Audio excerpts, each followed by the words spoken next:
I want to say good morning to everyone. I'm calling in from California, so it's 11 o'clock my time. But so far, it's so lovely to see so many familiar faces. Hi there, Lori. And all these new faces as well. So I want to say welcome, everyone.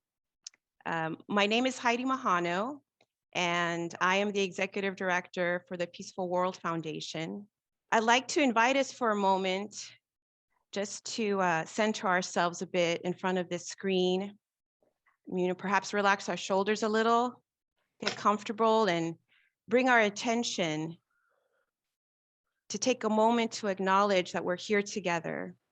It's very special to come together with a topic that's very sensitive to our hearts right now. And thank you again for being here. I want to take a moment to talk about the organization that we represent, especially for those who are joining in for the first time today. The Peaceful World Foundation was founded by the late Sami Sunchild and established in 2007. Sami's mission was to foster a culture of global peace through the promotion of hosted conversations, the arts, and mindful education. Today, the Peaceful World Foundation strives to carry on her vision of conversations while supporting, assisting, and encouraging organizations and community members in their peace-building efforts. Our efforts have also included 2 additional team members, and I'm feeling deeply grateful to be delegating today's Peaceful World conversation to our program facilitator, Julian Antonio Carrillo, and to our communications coordinator, Genesis Barraza. So welcome. Thank you everyone for joining us today. I'm so happy to see you on this beautiful Thursday morning or afternoon. We wanted to start our conversation today with a question actually, and we're curious, I'm calling in from Miami, Florida. I'm definitely one of those probably like millennials. So for me, I get my news actually from, I'm embarrassed to say, but TikTok, and you'd be surprised, it's pretty accurate, pretty informational. But I'm curious where everyone else is calling in from and where you're getting your news from. Okay, I'm calling it from Compton, California, and I get my news from CNN. I tend to trust what they're saying, so that's where I get my news from. I'm Gina. I'm calling from Dublin, California in the East Bay area, and I get my news from the SF Chronicle or any local news sources in the Bay Area. Thanks for sharing, Gina, and welcome back. Thank you. I'll go next if you don't mind. Julian Carrillo. I'm calling in from Albuquerque, New Mexico.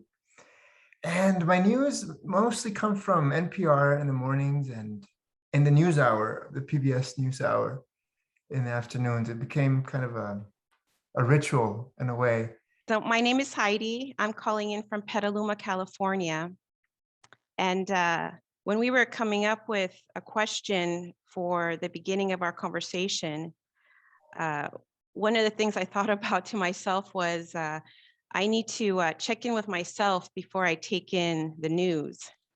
And generally, I try to look at news from NPR and BBC, but I can't help to see the first headlines when I go to the Petaluma market for my cup of coffee, and the newsstand is right there on my left side.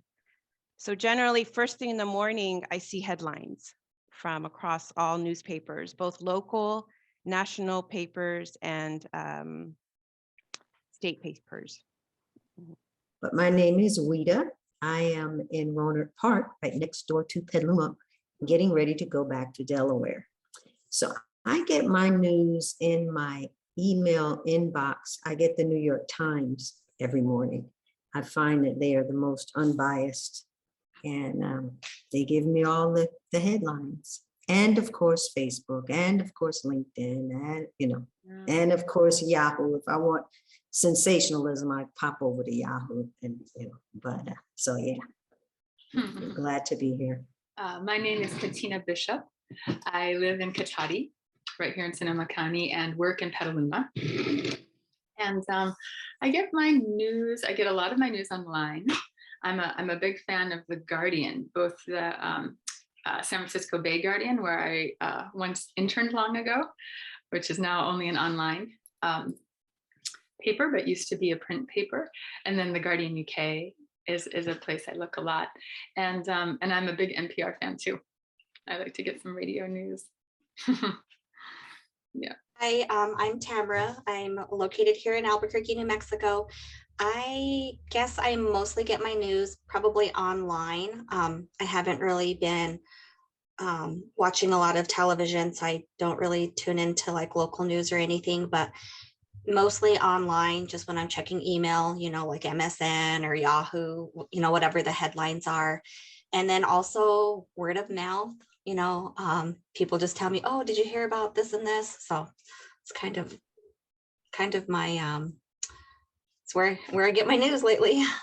I'm Lori Marshall. I'm in El Paso, Texas. Just moved from 15 years in Novato, California, in the Bay Area. I get my news from NPR, the Washington Post, MSNBC, CNN, very left-wing sources and very right-wing sources. Yeah. And as I just am all the time seeking stories. Interesting. I see a lot of similarities. We're getting our news from NPR, CNN, word of mouth. Thank you all. My name is Tess Fai. I'm the founder of Institute for Social Advancement, and I'm calling from Auckland currently, but my life goes back to Africa and Auckland and Petaluma, so those three places. I get my news, personally, I prefer human to human than the media. Wherever there is a conflict or issues, I'll try to call the contacts on the area. That's my first news. And then the, democracy today. And then the rest, I'll kind of jump into these big medias and hear from different opposing views, trying to find out where the part of the matter is, where the really information is, trying to like Al Jazeera or CNN or even Fox News is like, where is the, what is the closest to the truth that you can get? So, yeah. Great points, Tez. Thank you for sharing. You're welcome. Hi, my name is Amy Paulson. I'm the founder of Healing Together. I'm calling in from Sacramento, California, otherwise known as unceded Nisenan Native lands. I get my news from a variety of different sources so that I have kind of choice in how I want to engage with it each day, each moment. So I have sort of the daily emails from the New York Times and from several Bay Area kind of local publications. I have Google sending me a daily kind of summary of mental health related news. And then I follow several kind of progressive social justice news sources through social media, just so I can ensure that I'm staying connected to what the conversations are that are outside the major news outlets. Thanks, Amy. I'm Amber. I'm actually calling in from Rio de Janeiro in Brazil. But I also spent a lot of time in Rohnert Park and Petaluma and Bolinas, California. So I feel like I am included in that part of the world as well. I mostly get my news, I think, from Al Jazeera, the New York Times, the Folha de São Paulo, social media. Thank you for sharing. Well, I think that's a really good start to the topic. Before we jump into it, I just wanted to mention that our founder developed these 6 ingredients to what she considered a good conversation and what she learned from others. Genesis can say us a little bit more about sort of this approach, and we're going to mention these so that we can employ them as best as possible in the rest of the conversation. Yeah, we have Josepha joining us now. Maybe she'll want to introduce herself and share where she gets her news when she's connected to the audio. But in the meantime, it's definitely interesting to see how even we have international guests and a lot of us are using the same sources. So we'll be diving deeper into that. But like Julian said before then, we're going to look over the 6 ingredients to a peaceful world conversation. And these are ingredients that Sami really cultivated while she was doing her peaceful travel throughout the world. And she noticed that these ingredients were key to having a conversation flow and really generate a sense of togetherness. So I'm going to push them on the screen right now. Okay, so ingredients to a good conversation. The first one is differences, new points of view. Similarities, shared feelings and experiences. Speaking. Oh. Oh, Gina, go ahead, Gina. Thanks. Speaking from life experience, not theory. Listening, really listening. Understanding, empathy, not persuasion. And the last one is brevity. Keep it short and to the point. I struggle with that sometimes, to be honest. But when we employ these, as you can see, they work together, obviously, and can generate a space where we truly are dialoguing, listening to each other, and learning from each other, which is what these peaceful world conversations are. And with that, I'll pass it on real quick to Josepha, who's joining us from San Francisco. I am zooming in from the Tides Converge, where Artseed, our nonprofit, is, and I get my news from NPR radio. I have about 6 minutes in the morning and 6 minutes in the evening where I listen. And if there's a particular program that is up my alley, having to do with civil rights and current events in the Bay Area, I might spend another hour on the radio that way. But that's generally how I get it. Thank you.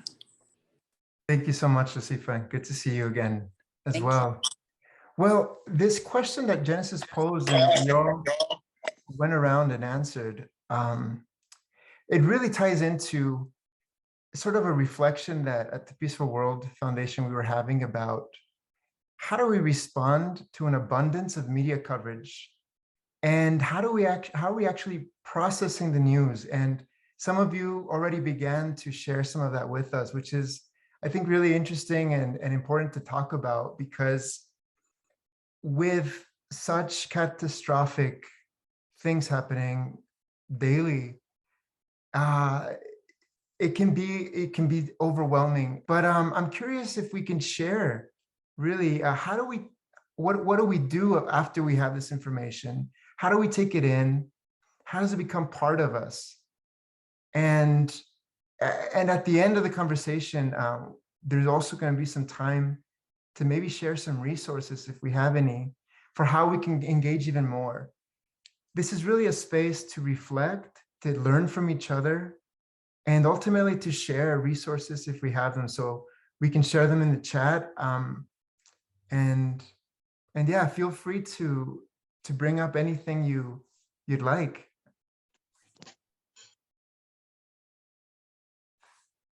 Karen, you raised your hand. Yes, I find that looking at the news and the community I live in, that I am profoundly saddened. And I cry a lot now when I hear of atrocities in Ukraine or down the street, or, memories of things that have happened, especially with young people. And that is my reaction. I'm surprised. I don't know if it's age or what, but I am profoundly sad. And I cry and get that out of my system, and then analyze everything and see where we can go. And I feel like it's kind of boxed in right now, but That's my first reaction here lately is tears. I don't know if that mattered or anything. It does. Mm, And thank you for sharing that. mm, You're definitely not alone, Karen. It's not an age thing. I too feel really shocked and overwhelmed when I hear just more and more stuff feels like piling on, and it is shocking. I never feel like, oh, that's just another headline, or it's genuinely frustrating to me that, you know, every single day a Yeah. small group of people with a large percentage of the wealth wake up having all the funds to help and really get us on the right course and choose not to. So for me, that's really frustrating. But I think the beautiful part is I'm right there with you. I'm also crying, also kind of taking a step back, because I see that as a form of resistance. They don't want us to cry. They don't want us to be sensitive, to feel connected to our fellow humans. So I think sometimes you see crying as a form of weakness, but I think it's a form of resistance and continuing our connection. Yeah, have to get it out. Yeah. And can I say something? Of course. I too have cried a lot.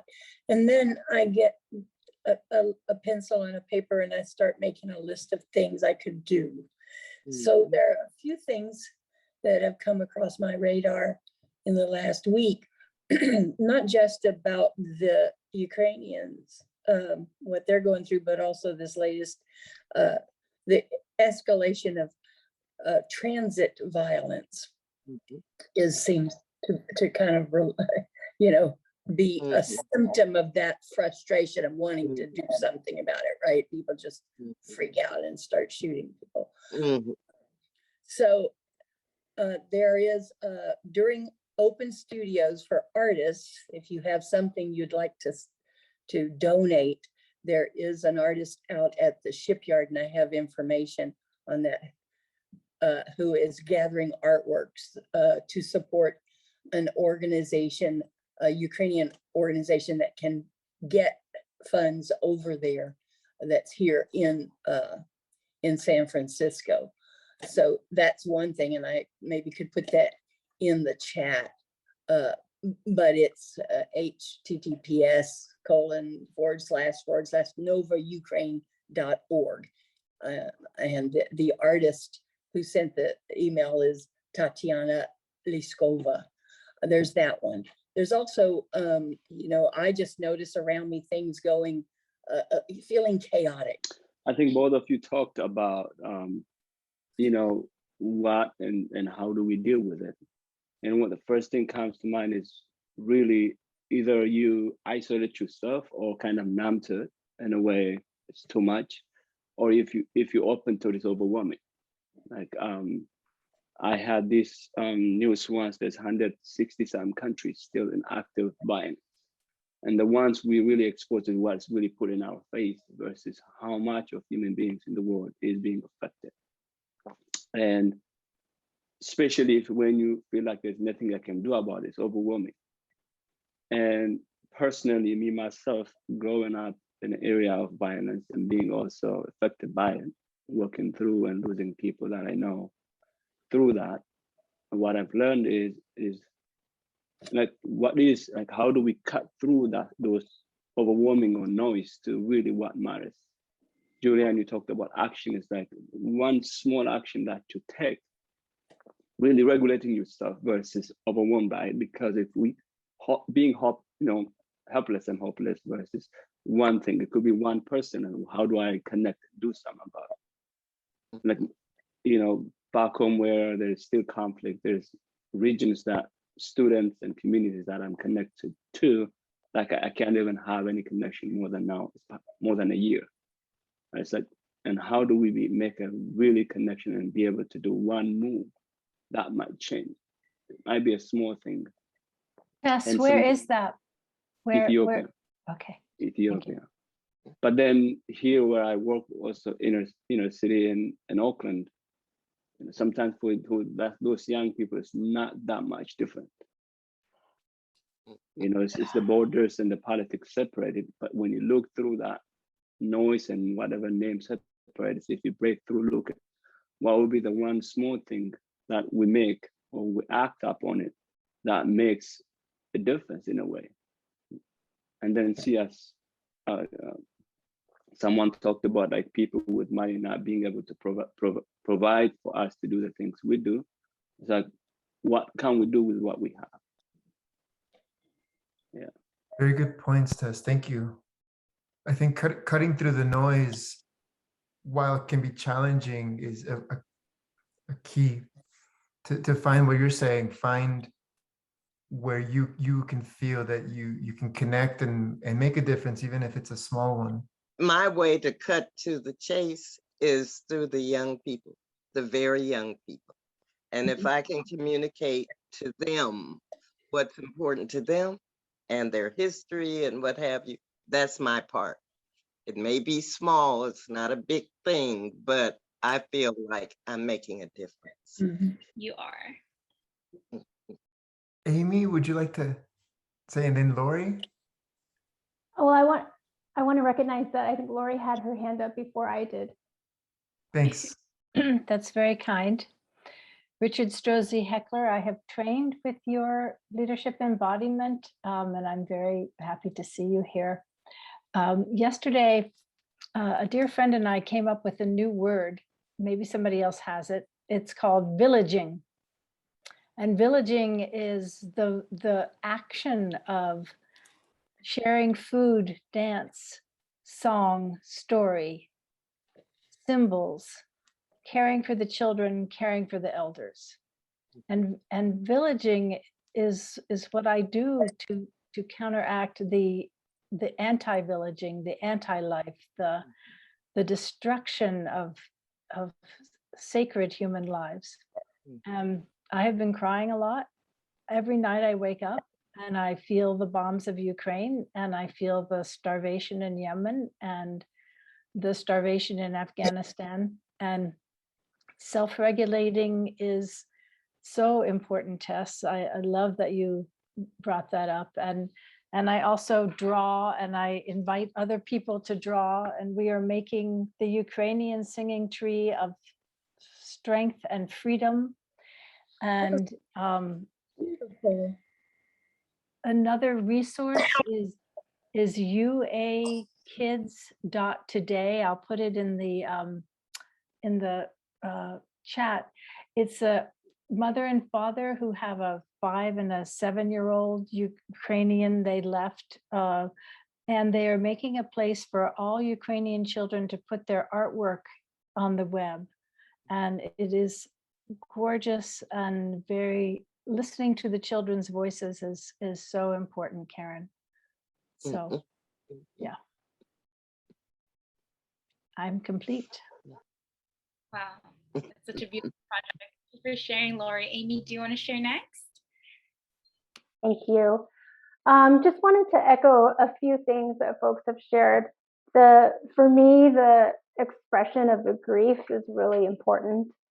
And the more that I can recognize it as such and allow myself to scream, cry, rage, like really get the anger that's running into me through me, I find that I can respond from a place of more groundedness versus reactivity. And I feel like, in my world and in my work, everything is through a trauma healing lens. We see, and I see, that all the violence of the world, including towards the planet, comes from a place of unhealed wounds, of acting out, acting in and acting out towards ourselves and each other. And when I get in that really hopeless place, I try to just come back to, how do I, in my most immediate relationships with myself and my loved ones, try to heal those fractions, heal where it feels like there's rupture, interpersonally, because I kind of feel like, I mean, I just see it so much in our work when we're working with activists and activist movement builders. There's so much reactivity because of the trauma that people are experiencing, and action from within that, which just ends up perpetuating the same kind of dynamics that we're all trying to heal from. And it's been something as I get older that I'm really trying to come back to. It's like, well, how do I heal the violence or harmful interactions, even in my relationships with my closest loved ones? If I'm going to be out there trying to do community work or global work, how do I practice that in the most intimate relationships? And that seems to be where it's the hardest. But that for me feels like something that I can do in a world where it feels almost like the powerlessness can try to take over. Very, very important. Thank you for sharing that, Amy. And if I'm not mistaken, it was, who was next? Wida, right? Yes, thank you. Thank you. Oh, I just want to take a minute just to honor each one of you and what you have shared. And I'm feeling it in my body and I'm feeling it in my heart.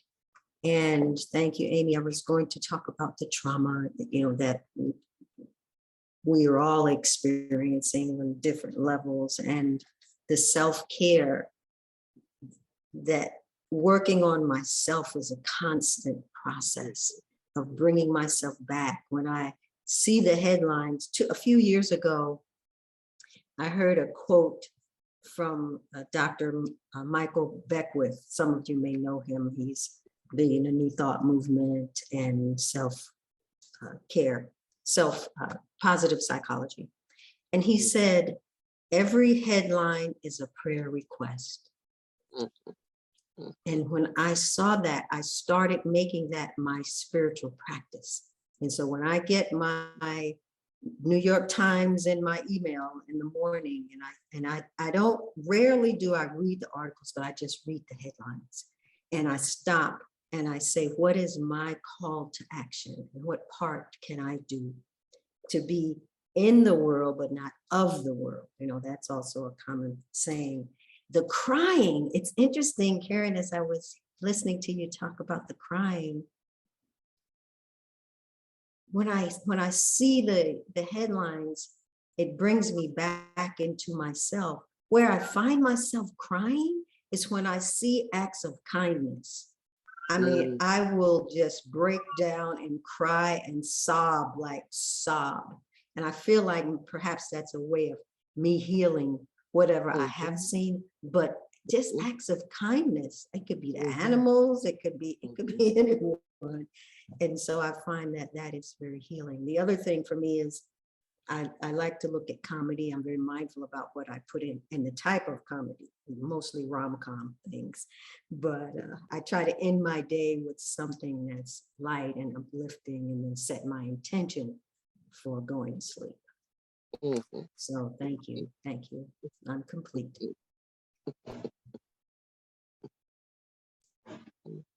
Thank you. Richard, would you like to also say something? Yes, thank you. And thank you for hosting this. This feels like such an important conversation, and for everybody attending and the contribution. So many things to say here. And what I would like to bring forward is that in the Aikido class that we do at Two Rock Aikido here in Petaluma, is at the beginning of the class, do we not only set our personal intent for our training, but we want to get out of the training. And those of you not familiar with Aikido, it's often referred to as the martial art of peace. And the idea here is that when there's aggression or violence coming our way, we don't try to neutralize the person, but we try to neutralize the aggression or the violence. We understand that it first comes with us. We train and practice so that when we get triggered in some way, we don't act aggressively or violent. And then when it happens and somebody's coming towards us in that way, is that we open and be able to blend with where they're coming from and begin to neutralize that violence or aggression that's there. The other thing at the beginning of class, besides setting our intent, we say, who would you like to dedicate your practice to? So it's a collective mood, and people can choose whatever they want to choose. And recently we've been saying, and always include what's happening in Ukraine. Let's dedicate our practice to not only the people of Ukraine, but also the Russian soldiers, because they're oppressed too. They're oppressed too. And that at the very end, it's powerful in the sense of doing it in a collective way. And then that informs our next hour and a half of practice. And at the very end of the practice, where we see that we've generated positive energy, or as we'd say in Japanese, the positive ki, we say, how do we take that ki and send it out into the world as a collective? And we all stand and we face in a certain direction, just extend out and silently either send out healing energy to individuals, even individuals in the dojo, or loving kindness to people in some kind of a healing process, but also to the world. And Tess Phi trains at that dojo, Katina trains at that dojo, and just the ongoing power of collectively, like we're doing right now, of how do we actually get into those particular kinds of energy waves that can be able to shift people. Thank you so much, Richard. Thank you, Richard. That sounds like such a powerful program that you are doing with your Aikido practice. Wow. One thing that also really resonated with me was when Amy was talking about how do we, channel that anger and passion and that, I feel like a burn in my heart. Like, how do we channel that to flow down into our feet and to get us walking to do to take that action? And for me, I've never heard of the term that Lori mentioned. Was it villaging? Was that the term? Yes. I feel like that perfectly describes how I take action, because I'm really focused on my immediate family. Being a first generation student and American, it's really important to me to give back to the community through mentorship and, make sure that we are creating generational happiness, satisfaction, a sense of belonging.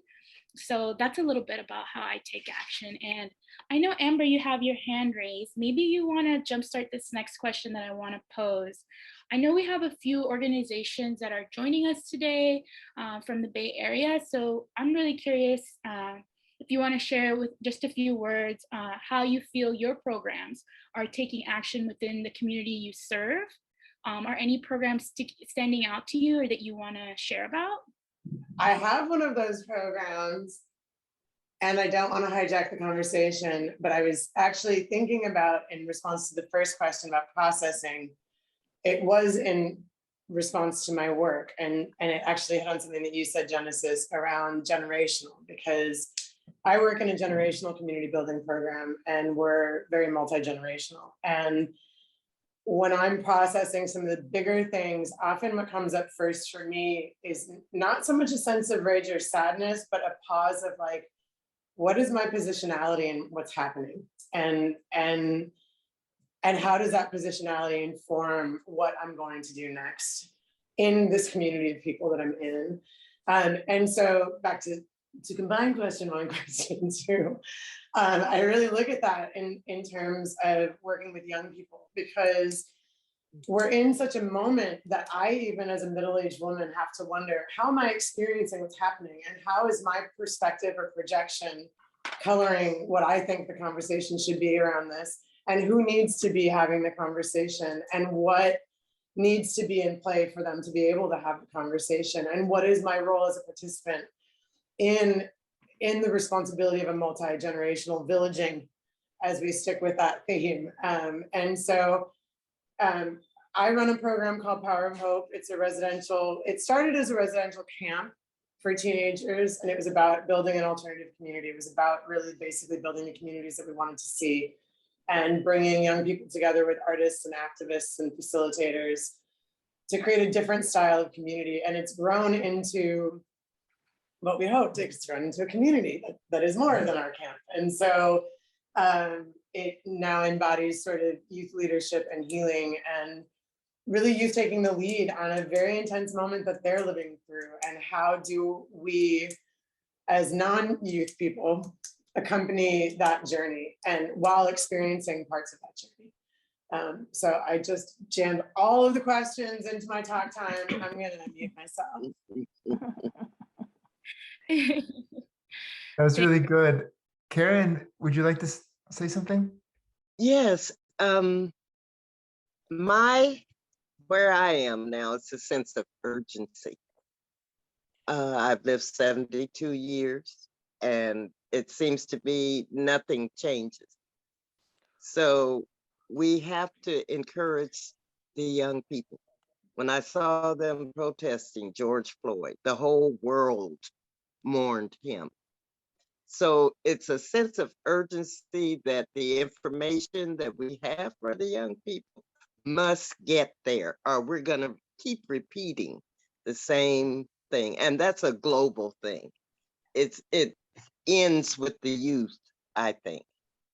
I know I don't have that much time left, maybe, 10 years, maybe. But my goal is to do as much as I can with these young people. And my resources, I can't feed the world, but I can feed the mind of youth. Right now we are all going through our own internal struggles, just within our day-to-day lives, and, just what's going on in the world just compounds like everything, honestly. With a lot of my situations that I'm going through, it's hard for me to watch the news lately. And I think, and it's not due to like a lack of compassion, but I think for my situation, it's just so overwhelming. I'm going through a lot right now. Last year I lost my dad, and then I lost my sister, and then I lost my grandma, all within a very short span of time. And, now I'm going through a divorce, trying to keep my house. So, and then, hearing, the struggles of the world, everything that's going on now, it's just kind of, been very overwhelming for me. Yeah, and I mean, I'm just trying to survive day to day, just trying to heal myself, I guess. At the same time being, a positive light. At the same time, I think a lot of people have seen my struggles, and I feel like I can hopefully give encouragement, like, hey, if I can go through this and still stay positive,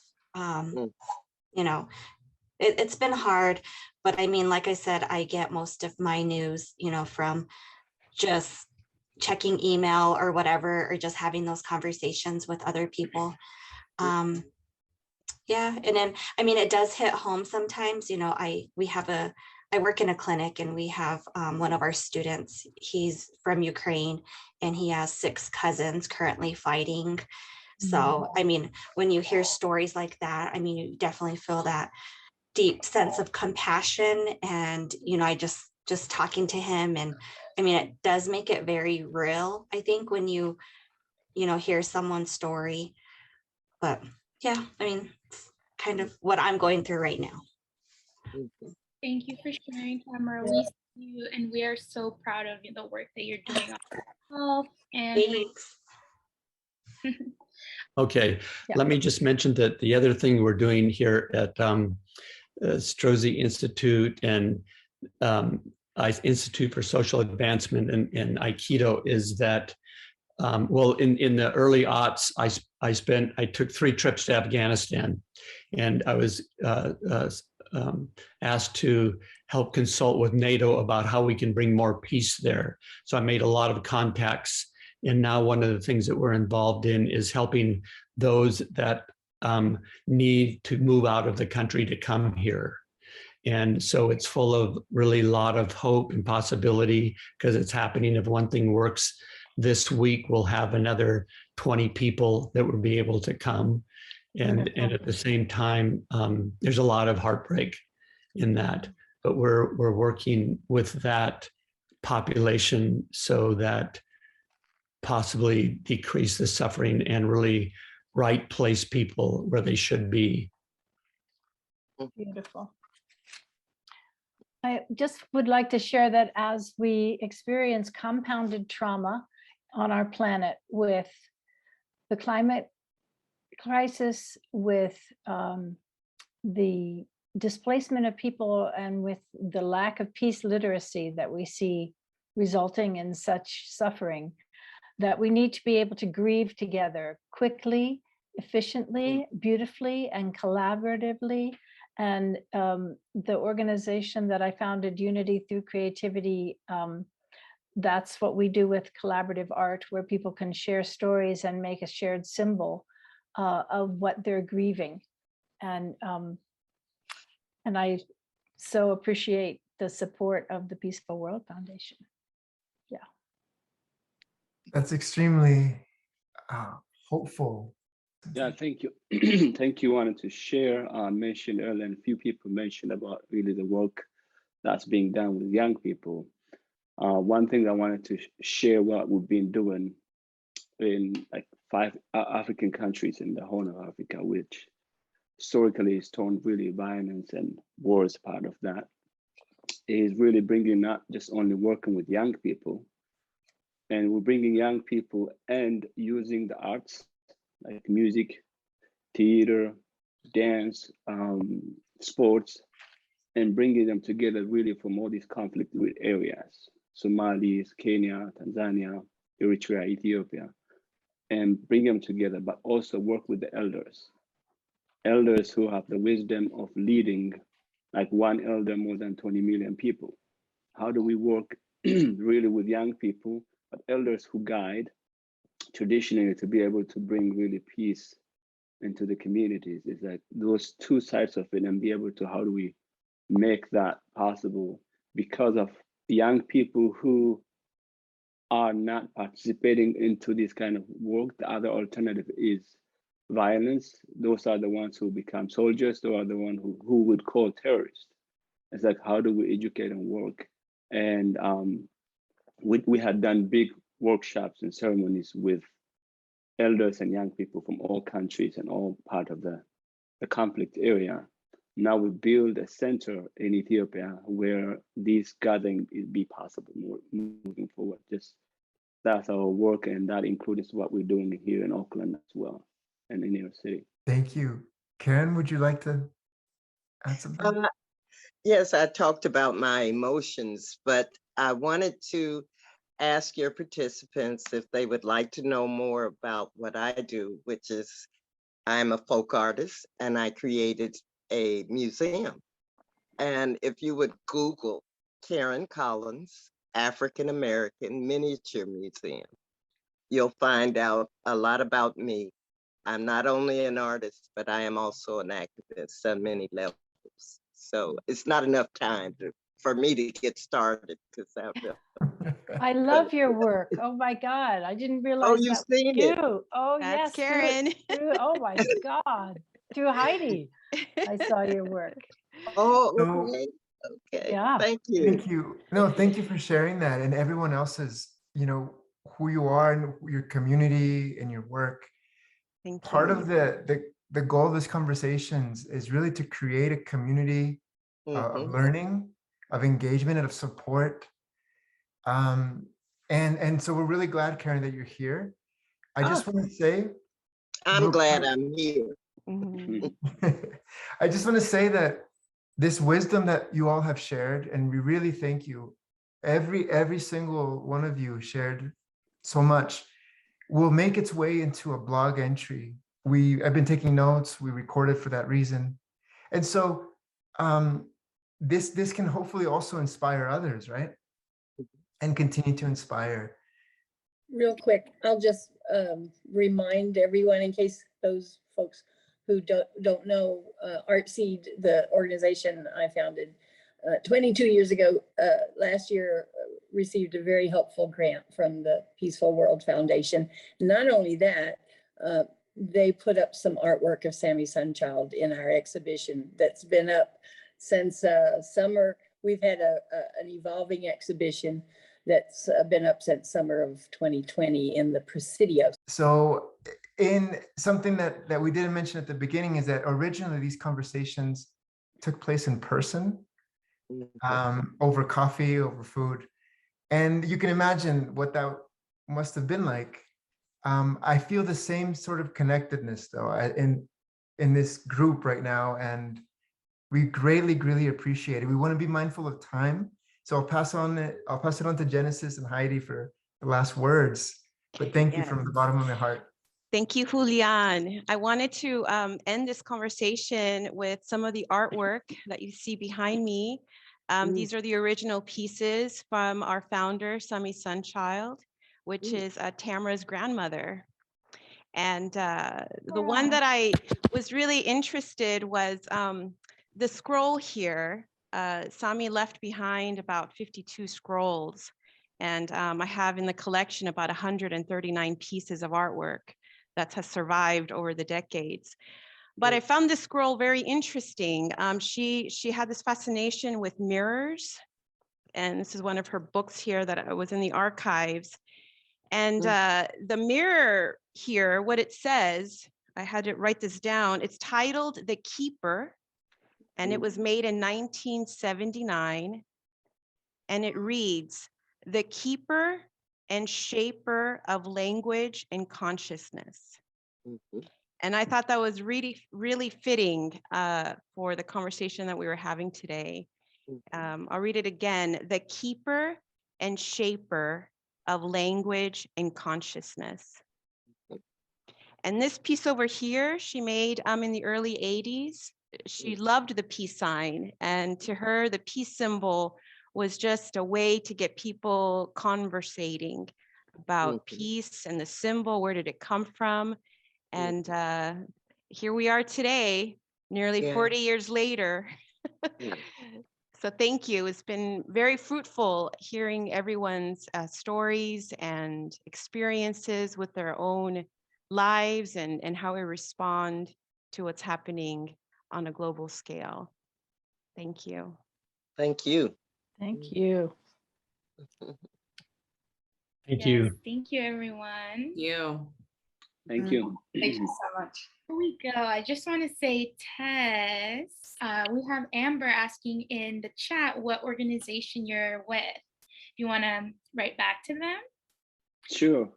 I just want to say thank you again. You know, we started off this conversation talking about crying and feeling overwhelmed and learning more about where other people get their media from. And now I always love these conversations because I feel like there's other people out there who are on their villaging journey as well and trying to create that community. Love that term. Definitely going to coin it. We wish you all the best and thank you again for being here with us and for sharing so much experience and knowledge.